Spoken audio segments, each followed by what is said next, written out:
warahmatullahi wabarakatuh. Merhaba. Hadi al-marad urin an ud asar al-ijabat min masadirin rayin wasigor al-asini. Walakin qabla dhalik dina nusahid muqabbalat al-video awalan. Check it out. Assalamualaikum warahmatullahi wabarakatuh. Halo Kak Dita, apa kabar? Waalaikumsalam warahmatullahi wabarakatuh. Alhamdulillah, Kaniken baik. Apa kabar Kaniken? Alhamdulillah baik. Kegiatan bulan April ini ngapain aja sih, Kak? Alhamdulillah di kegiatan bulan April ini, tepatnya di bulan Ramadan ya Kak ya. Kegiatannya pasti ya merujuk ke keagamaan gitu. Dari bangun sahur, terus ada kegiatan kuliah subuh, terus tidak lupa menjalankan kewajiban seperti kuliah dan mengajar juga. Di balik itu ada organisasi yang memang dijalani, salah satunya Pramuka Karang Taruna dan lain sebagainya. Setelah itu ya seperti rutinan mengaji, berbuka bersama, lalu ada kegiatan yang lainnya. Mungkin itu saja. Dengar-dengar nih ya Kak dari yang lain gitu. Kalau Kakak tuh sering berceramah jadi dai atau daiyah ya. Boleh nih Niken sedikit-sedikit mau memberikan beberapa pertanyaan kepada Kakak. Tapi dijawab sesuai pengalaman saja gitu ya. Jadi kita santai aja hari ini gitu.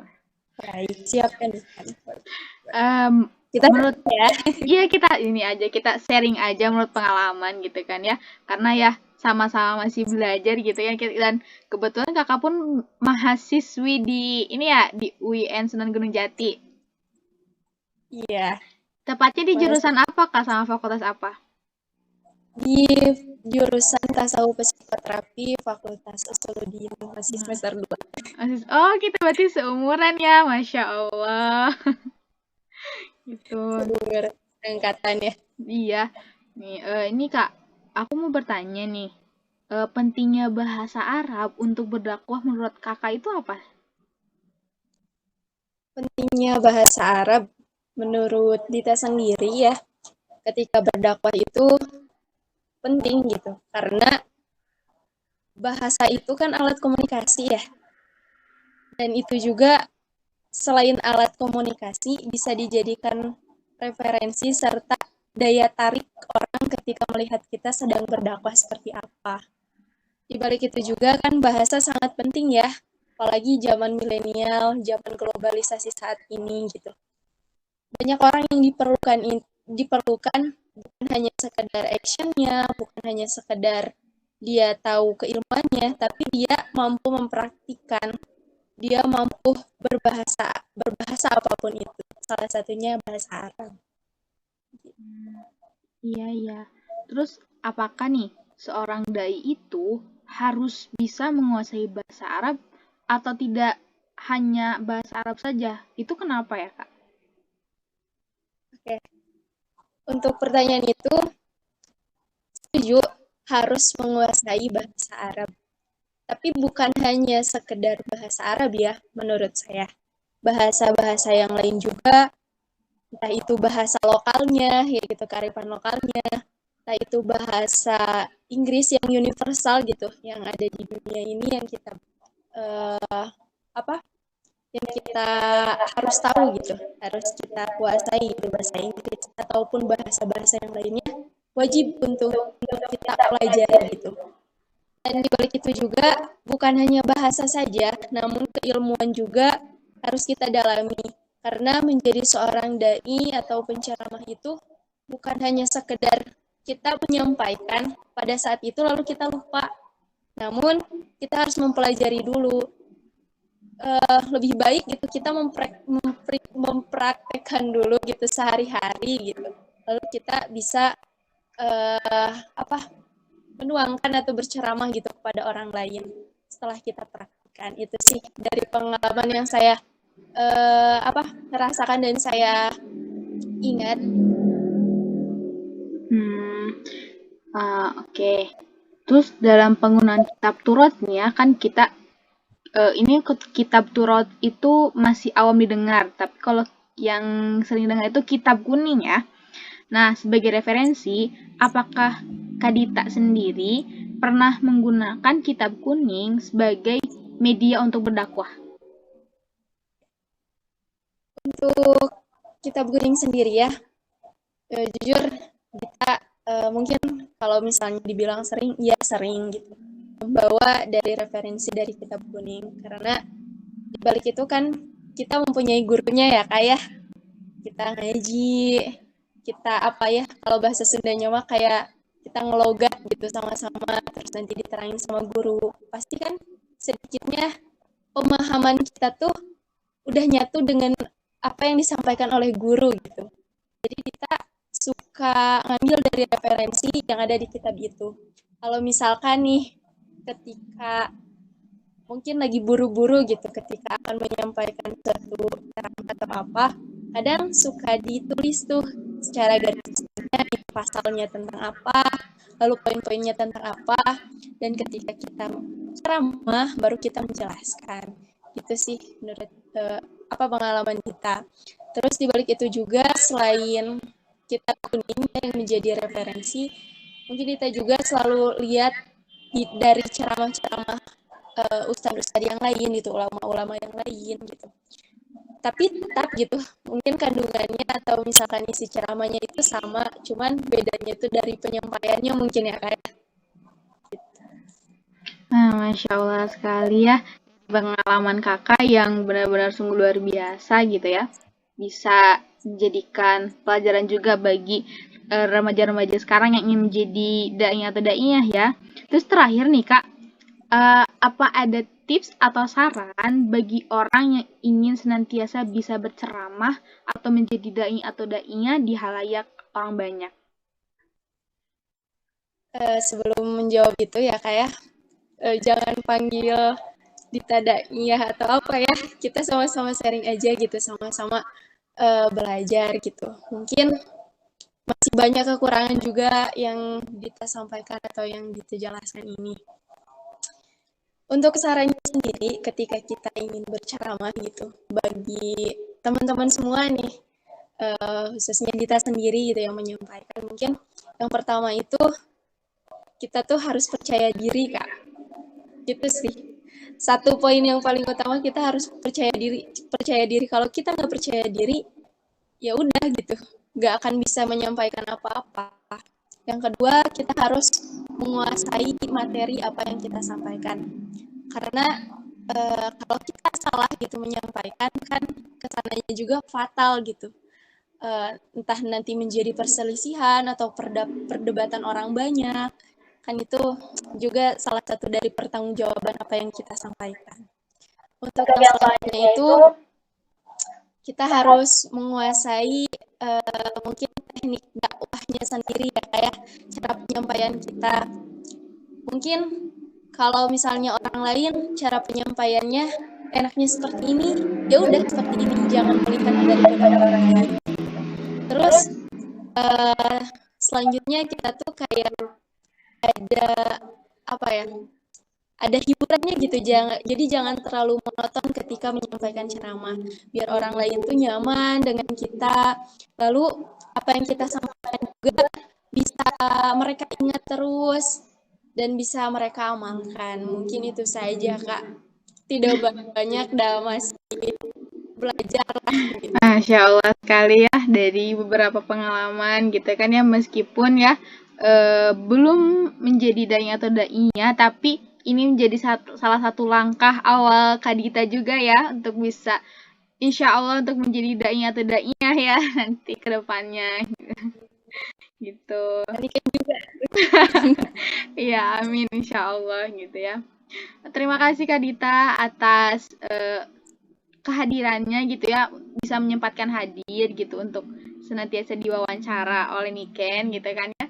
Ini pun untuk memenuhi bahasa Arab, Niken untuk UTS gitu ya. Mohon maaf apabila mengganggu waktunya gitu. Semoga kalian UTS-nya lancar, diberikan nilai yang terbaik oleh dosennya. Itu terima kasih, kita sharing-sharing gitu ya, saling berbagi ilmu untuk orang-orang banyak juga. Semoga ilmu yang sudah diutarakan oleh Kak Dita juga bisa bermanfaat bagi Niken, bagi teman-teman yang lainnya. Amin ya rabbal alamin. Terima kasih Dita atas atas bisa meluangkan waktunya untuk Niken. Asal baik, kita tutupi saja wawancara hari ini dengan Alhamdulillahirabbil alamin. Wassalamualaikum warahmatullahi wabarakatuh.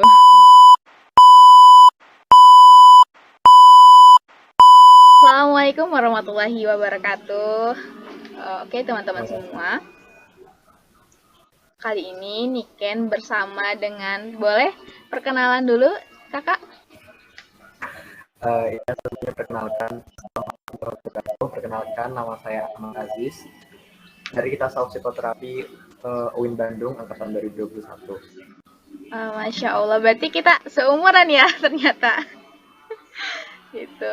Sebenarnya saya lebih tua, saya lulusan 2019 sih. Oh, berarti nggak ini ya kosong berapa tahun gitu? Oh. Iya. Berarti ini kan panggilnya kakak atau apa nih? Lebih enak? Terserah senyamannya aja, boleh Kak, boleh Mas. Karena saya orang Jawa juga, jadi biasanya dia manggil Mas gitu. Oh, oke. Kita panggil kakak aja ya biar enak gitu. gitu. Oke. Mengenai pengalaman Kak Ahmad nih ya, berdakwah di halayak umum. Kira-kira udah berapa lama nih Kak? Kalau ditanya udah berapa lama, baru kemarin sih waktu baru waktu masuk di kuliah.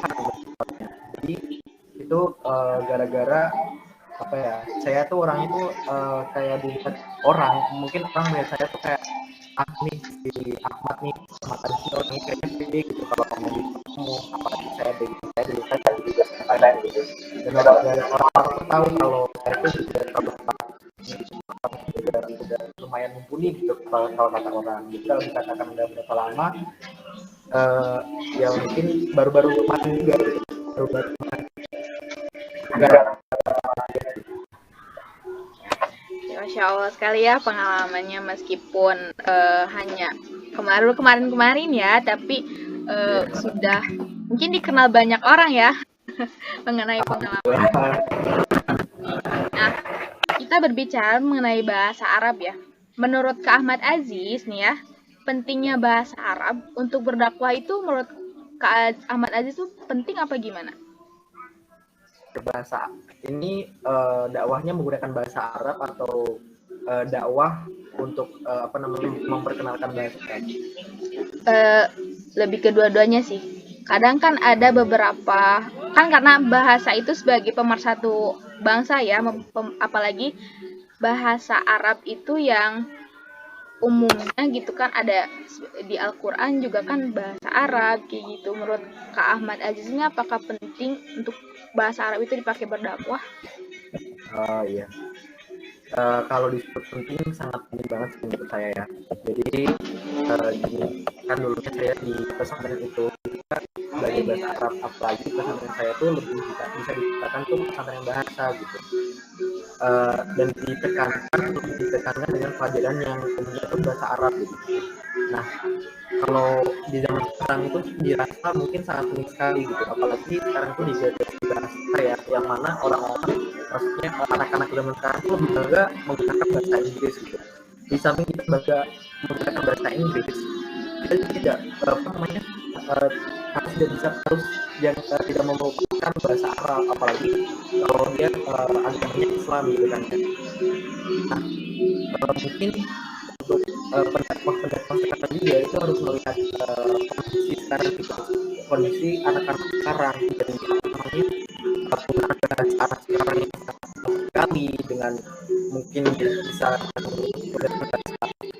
Inggris, apalagi campur-campur bahasa yang gue lo mungkin bisa kita skill-skillkan bahasa Arab yang yang mendasar gitu, kayak contohnya misal kayak kalau bahasa kayak hey friend, bisa menggunakan bahasa itu kan udah saya tuh juga mencintai bahasa Arab gitu kan. Apalagi bahasa Arab itu sangat penting sekali kan. Yang kita ketahui kayak bahasa Arab itu bahasanya Nabi Muhammad, bahasanya Quran, dan bahasanya surga seperti itu. Betul sih. Jadi penting sekali gitu. Baik. Nah, itu baru pertanyaan pertama ya, Kak Ahmad Aziz. Nah, untuk pertanyaan kedua ini, apakah seorang dai ini harus bisa menguasai bahasa Arab? Kalau misalnya harus, terus alasannya itu mengapa? Oke. Harus menguasai bahasa Arab. Tentu saja harus sih. Soalnya kita belajar Al-Quran saja itu kan bahasa Arab. Untuk memahami Al-Quran itu juga kita menggunakan bahasa Arab, yaitu adalah Nahwu. Nahwu itu juga bahasa Arab kan, juga tergolong bahasa Arab, Nahwu gitu. Setelah kita Nahwu, kita juga belajar Balaghah untuk memahami sastra Arabnya gitu. Jadi kalau pendakwah cuma tahu bahasa Indonesia, apalagi kalau menerjemahkan misal kayak dalam Quran surah Al-Baqarah ayat 183 yang artinya gitu, itu menurut aku kurang afdal sih. Kalau lebih tepatnya kayak kok cuma artinya doang yang dibaca, padahal kita masih mampu untuk membaca bahasa Arabnya gitu kan. Belajar tajwid, dalam Al-Quran kita juga belajar tajwid yang juga bahasa Arab. Berarti harus ya, berarti seorang dai itu bukan hanya bahasa yang lain saja, ternyata bahasa Arab pun harus dikuasai ya. Nah, untuk penggunaan kitab Turatnya, Turat itu kitab kuning nih sebagai referensi. Pernahkah Kak Ahmad Aziz ini menggunakan kitab kuning untuk berdakwah? Pernah sekali, bukan sekali itu satu kali ya, tapi pernah menggunakan referensi kitab kuning gitu kan. Karena juga basic pesantren saya itu selain dari bahasa Arab juga kitab kuning gitu. Jadi sebelum kita merujuk ke bahasa Arab, sebelum kita merujuk ke Al-Quran sendiri gitu, kita juga dari pelajaran-pelajaran yang dapat saya ambil dari pesantren, guru-guru saya gitu, mereka merujuk sebuah dalil itu dari kitab kuning itu sendiri gitu, yang dikarang oleh ulama-ulama itu sendiri, nggak langsung dari hadis ataupun dari Al-Quran, seperti itu sih. Ya. Baik. Nah, ini terakhir. Hanya 4 pertanyaan aja sih gitu. Oke. Adakah tips atau saran nih dari Kak Ahmad Aziz untuk bisa berbagi kepada orang-orang biar bisa jadi seorang penceramah yang baik atau seorang dai atau wadai yang terbaik? Untuk menjadi penceramah terbaik, ini lebih kemana ya arahnya? Lebih kemana arahnya? Kayak misalnya nih kayak Niken nih, nanti Niken tuh pengen jadi orang pendakwah nih. Ada nggak tips atau saran nih dari Kak Aziz biar Niken tuh nanti kayak tampil percaya diri ketika di depan halayak orang, terus yang lain-lain gitu, tapi menurut Kak Ahmad Aziz? Oke. Sebelum kita untuk menampilkan diri gitu kan, kayak untuk siap untuk menjadi dai, kita tentunya harus menguasai tentang ilmu agama itu sendiri gitu kan. Jadi siapnya itu tergantung materi yang kita punya gitu.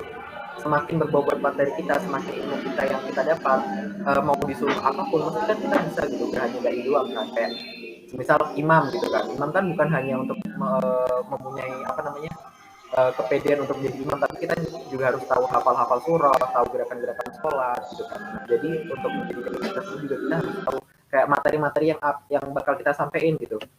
Itu ya pertama mungkin dari saya. Terus kayak waktu tampil di depan halayak umum itu, ya itu tadi pertama harus menguasai materi. Meskipun kayak kita nggak ngafalin gitu. Jadi ada tipe orang yang ngafalin teks dulu atau ngafalin materi dulu baru disampaikan. Ada juga yang cuman orang itu memahami. Nah, tips dari saya itu lebih baik memahami saja, nggak usah dihafalin. Soalnya kalau ngehafalin itu, meskipun kamu actingnya bagaimanapun di halayak itu kelihatan gitu kalau kamu menghafalin teks itu. Lebih baik tuh kayak memahami apa materi kamu dan apa yang dapat kamu sampaikan gitu. Betul. Terus itu dari segi materi. Untuk dari segi apa sih, kepedean gitu ya, mungkin berani untuk tampil di depan umum gitu untuk para dai. Yang saya alami sendiri itu biasanya orang-orang takut itu ya itu tadi karena materinya itu apa kurang gitu kan. Nah, makanya saya untuk mengantisipasi itu sendiri, saya mencari materi yang lebih apa simple, lebih saya pahami yang dan saya kuasai gitu. Ketika saya nervous di depan umum, saya lebih mudah untuk berdialog gitu. Jadi kan ada kalau dari yang sistemnya kayak materinya apa dari awal sampai akhir turun tuh, saya tuh beda gitu. Saya tuh lebih kayak apa sih namanya mengajak dialog para apa namanya para audiens gitu kayak kalau teman-teman pernah dengar nggak yang namanya ini kayak gitu, ternyata gini loh gitu, kayak gitu. Terus melihat situasi yang sekarang gitu juga bukan hanya menyampaikan materi yang udah ada di buku, tapi kita juga harus apa bisa mengkorelasikan dengan situasi yang sekarang ini terjadi. Masya Allah sekali ya dari beberapa jawaban yang sudah diutarakan oleh Kak Ahmad Aziz. Tuh. Makasih banyak sekali lagi Kak Ahmad Aziz ya buat waktunya gitu. Maaf juga diganggu kalau ada kegiatan. Tidak ada sih ya. Gitu. Sukses UTS-nya. Siap. Ya. Mungkin sekian yang bisa Niken sampaikan. Assalamualaikum warahmatullahi wabarakatuh. Waalaikumsalam warahmatullahi wabarakatuh.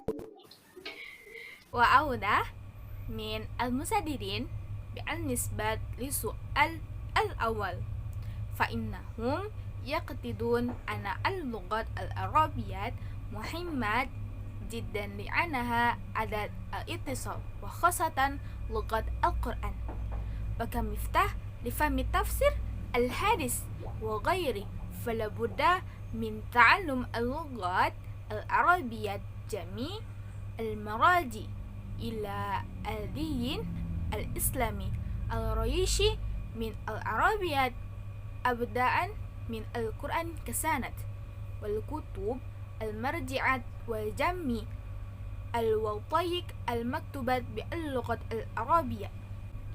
في هذا السؤال الثاني لماذا يجب أن يقوم المحاضر قدرا إلى إتقان اللغة العربية لأن لفهم القرآن يجب إلينا أولا نفهم علم النحو والذي يشمل اللغة العربية أيضا ثم علم البلاغة حتى في تفسير القرآن فهو عربي أيضا فكيف تريد أن تفهم القرآن أو الحديث وما إلا ذلك إذا كنا لا نستطيع إتقان اللغة العربية. بالنسبة لهذا السؤال الثالث أستخدم كل شكل كتاب تراث كمرجع لدوت لأن لكي يتمكن من الوعظ سيستشف بألتبي أكبر قدر مكمن من المعرفة حتى لا يسيء الأشخاص الذين يراقبون ويسمعون. في هذا السؤال الأخير أوضح المتحد إطن عن النسي ولا اقتراحات الأخصات بأن تصبح الواعظ الأول لا يجب أن تتعثر بمزيد من الفهم المادي قم بذوات المزيد من الحوار من الجمهور حتى يهتموا بدوات إناء ولا تنسوا النظر للمصادر الماديات بالتفصيل ولا فلا تستكبروا بسبب ذلك بأوان الله سبحانه وتعالى. حسنا ربما هذا كل ما يمكن وصفه وملعا نأخذ المعرفة من المتحدثين الصباب والرأيين على كل شيء. والسلام عليكم warahmatullahi wabarakatuh. Merhaba.